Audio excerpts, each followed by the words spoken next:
the 4-billion-year battle for life and supremacy, the winners must breed before they die, and the survival of the sexiest in both looks and actions has become the rule. The ancient drama of mating in the animal world provides examples of evolution in its most colorful, flamboyant and extreme, as males strut and females pick and choose. But in this interesting evolution of gene pool continuation, the availability of food plays a pivotal role. All these happen only remaining in comparative reproductive isolation. Whether it is bird, reptile or mammal, all love a solitary confinement and thrive only inside their safest habitats.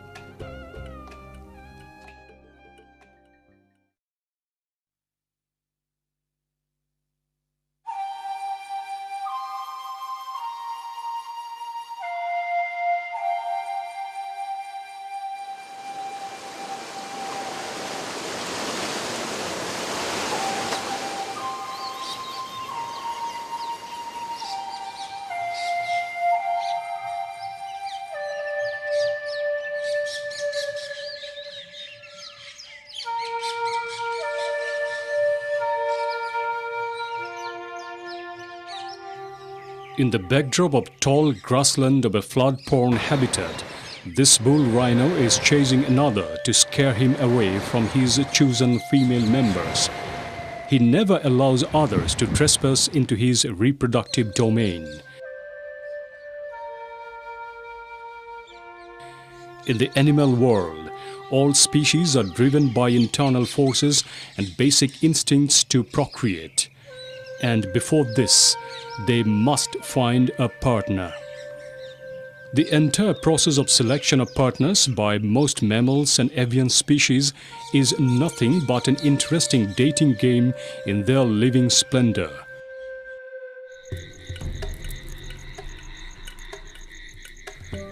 The males use their best skills in order to perk up their love life. From animal's first breath to its first step, and then to when it finally leaves the maternal bonds, it is moving with one purpose: to find a mate in the pristine wilderness.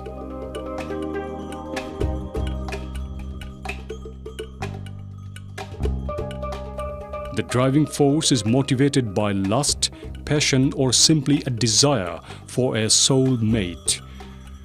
Whatever the method they use to attract one another, the final goal is always the same: to find a mate in safe and solitary confinement. Such safe natural habitats only ensure gene pool continuation of the reptiles, mammals and birds. So, the conservation of prime habitats is not only important for survival of animals, but also for the posterity of human beings.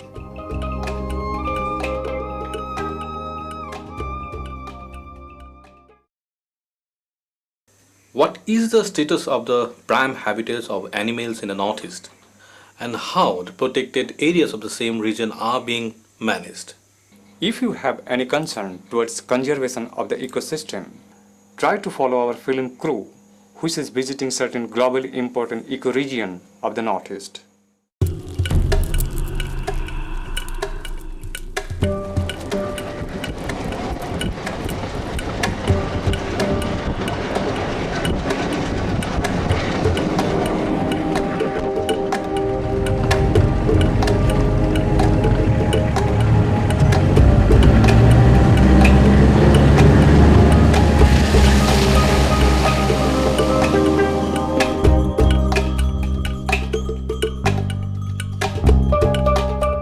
The humid evergreen rainforests of the Northeast, high mountains, wide spaces of depressed river basins lie along the base of the eastern Himalayan ramparts, afford suitable living conditions for myriad avifauna.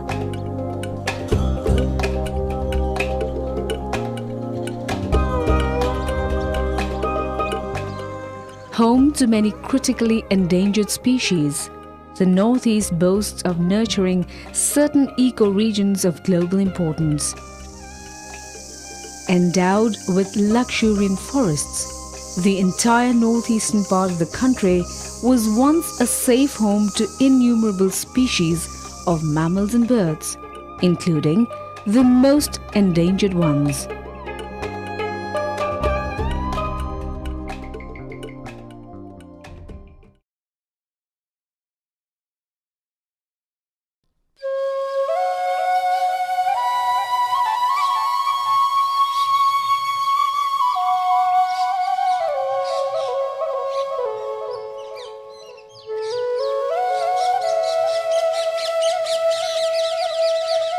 The Northeast has been incredibly rich in bird life.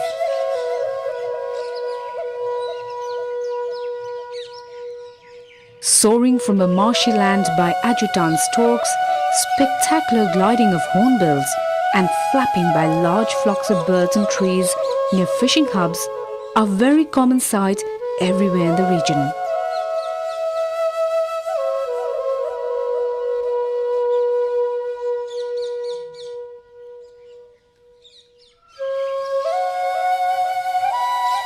The latest publication by Bombay Natural History Society identified over 800 bird species in the region. Altitudinal variation, coupled with the diverse climates that encourage continuous plant growth and insect activity, helps in thriving hundreds of bird species.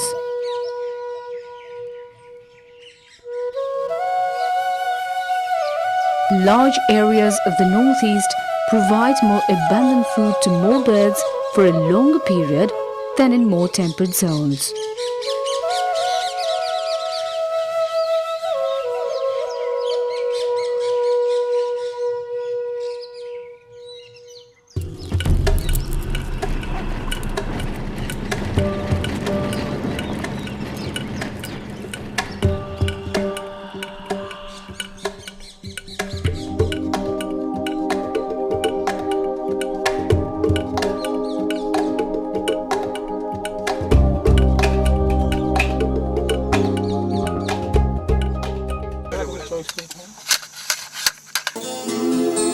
Oh, I don't know why she's leaving or where she's gonna go. I guess she's got her reasons, but I just don't wanna know. 'Cause for 24 years I've been living next door to Alice.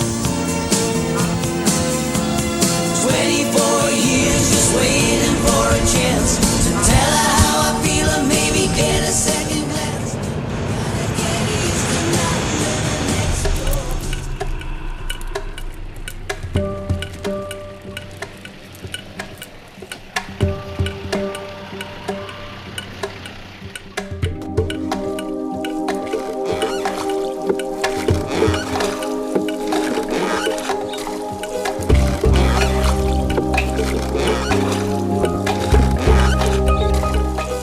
We are now amidst an amazing world of birds.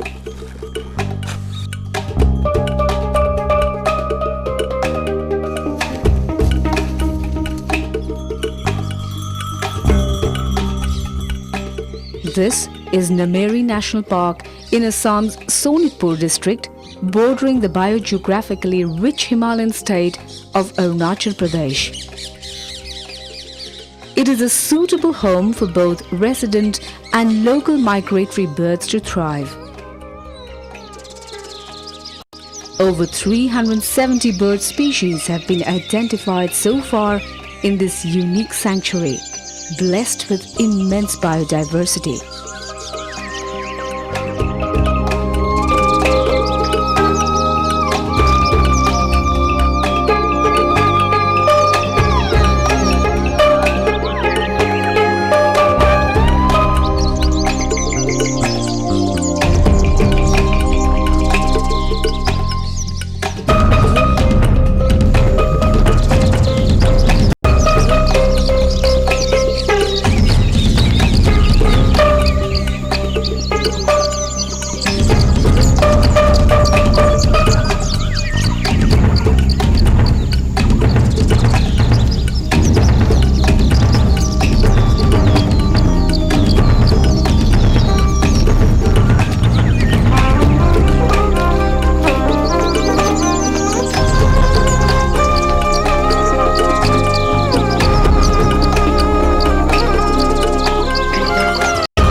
contiguity with tropical forests of Arunachal Pradesh and surrounding reserve forests in the plains.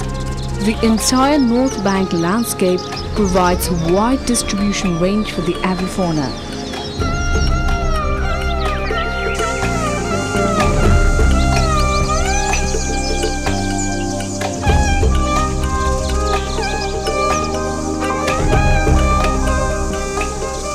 Fed with perennial river system of the Himalayan foothills, this protected area was elevated to a national park in 1998 after UNESCO declaring it as a World Heritage Site, considering its richness in biodiversity.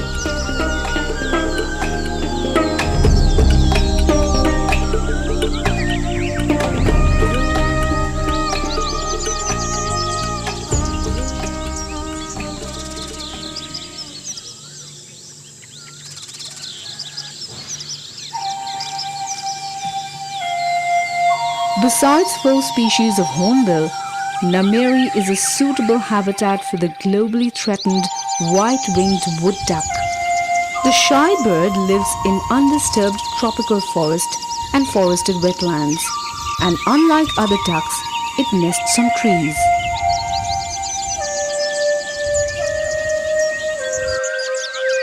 This pair of birds was captured a few years back by a member of our team in a zoo.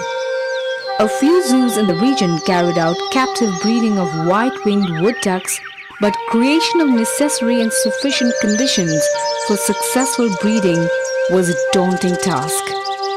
All the offspring of this endemic waterfowl died because they are prone to bacterial diseases, particularly the avian tuberculosis.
The officials of the park, as well as the NGO workers, told us that its diversity in avifauna is quite amazing and well protected.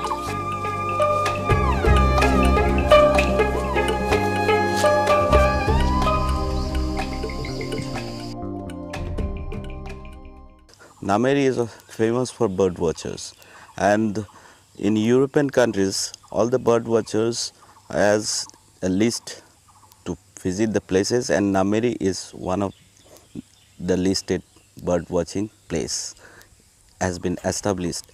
And species wise, Nameri, the listing done by Mr. Pankaj Sharma and Man Borua,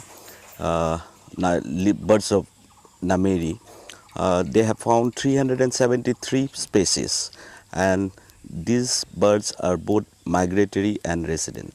And we have 8 globally threatened species in Nameri and 14 nearly threatened species, out of which the white-winged wood duck is there, lesser adjutant, Pallas fish eagle, greater spotted eagle, white rampant vultures, long-billed vultures, black-bellied tern, rufous-necked hornbill.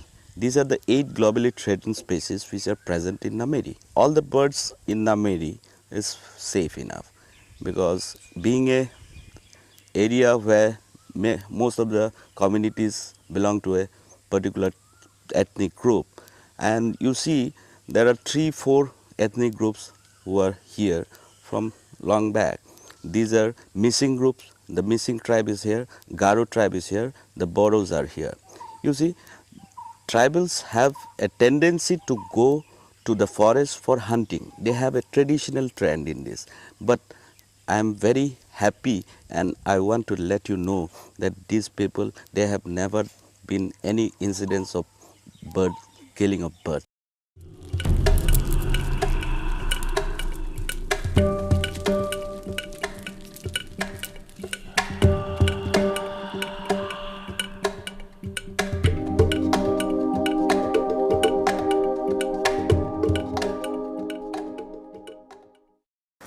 There's a growing enthusiasm for visitations to this park. You see, why it is very famous at the moment right now is for bird watchers, really.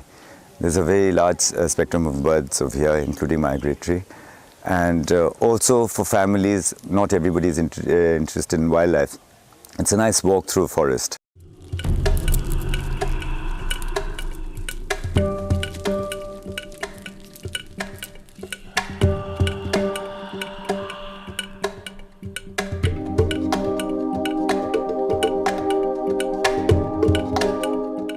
Even a cursory glance through any well-arranged museum collection or any up-to-date work on ornithology reveals the fact that the largest race of bird species, with rare exceptions, found inhabiting the cooler part of its distributional range.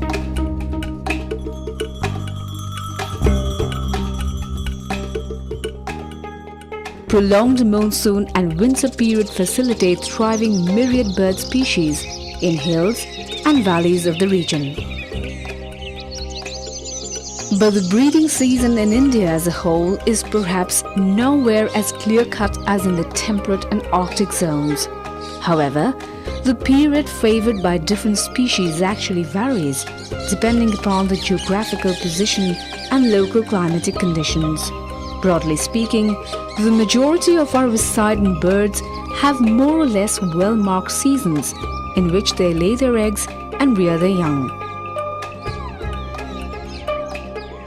And this breeding is very much related to the food supply.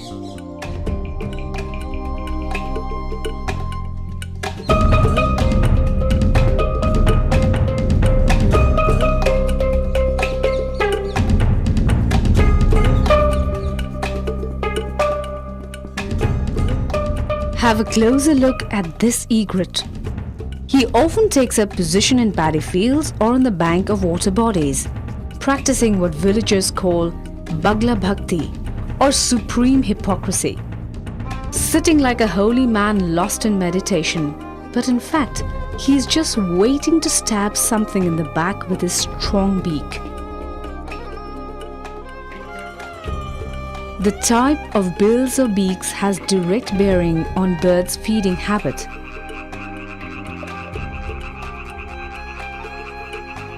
Birds like herons, storks, kingfishers or pelicans have more dagger-like bills, suitable for catching fish.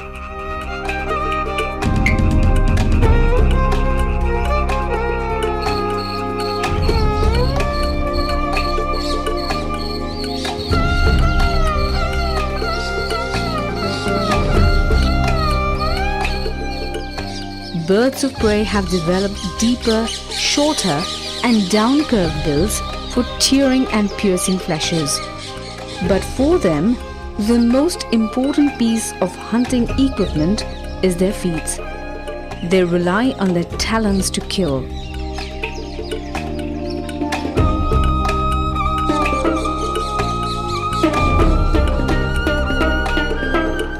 Most species of birds are animal-eating, but most animals eaten by them are small invertebrates, in particular the insects.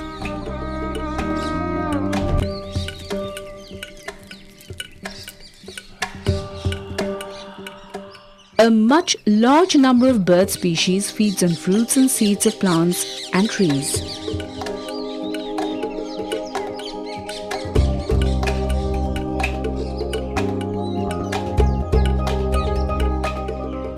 Like wings and feathers, birds' plumage is further adapted depending on their habits and habitats.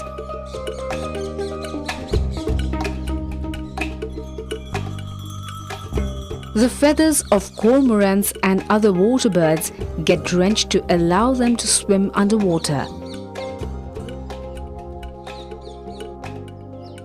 Such birds effectively coat their feathers with oil released from the oil glands to waterproof them.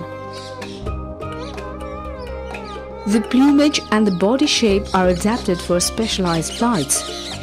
The sight and hearing are highly developed in birds, but taste is comparatively poor, while smell is practically absent. In rapid accommodation of the eye, the bird surpasses all other creatures. The focus can be altered from a distant object to a nearer one almost instantaneously. In a fraction of a second, the eye can change itself from a telescope to a microscope.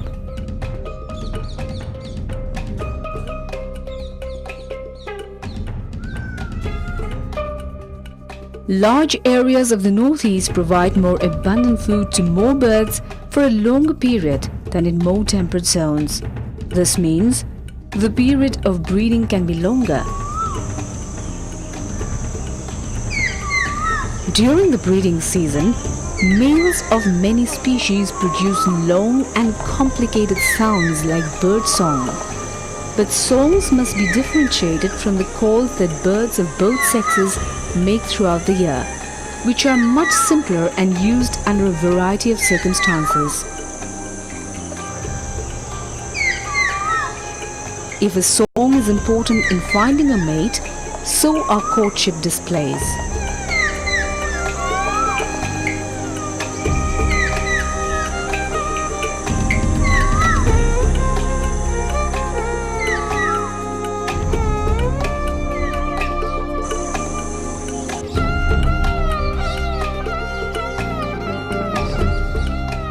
While many common species are spread over large areas of the Indian subcontinent, others are limited not just to a region but also to a particular habitat.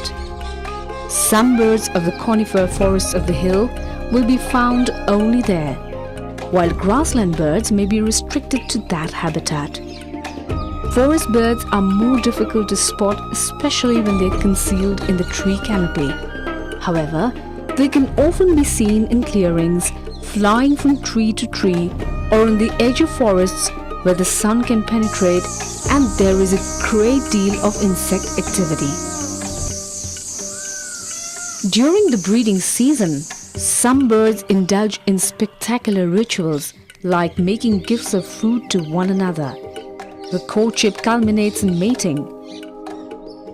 Birds like the hornbill that nests inside tree hollows, as well as the ground nesting species, must be discharged of their parental duties before the onset of the southwest monsoon in June and July in the northeast and North India. The southwest monsoon, that is the period from June to July to September and October, is the time when the annual vegetation is at the height of its luxuriance and insect lives at their peak. A large section of Indian birds of diverse species find optimum condition for bringing up families during this period of plenty. And by about mid-October, the majority of young birds of the monsoon breeding species leave their nests. When young birds are plentiful in the habitats and fly around in search of feed, their numbers are augmented by vast hordes of winter immigrants from beyond our geographical borders. But why and how these birds migrate to the northeast for wintering?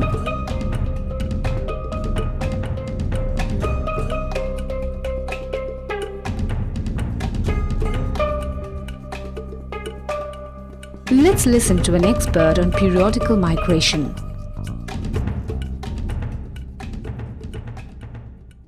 Actually, bird comes to India, for that matter, any warmer areas, to overwinter. This is not for breeding purpose.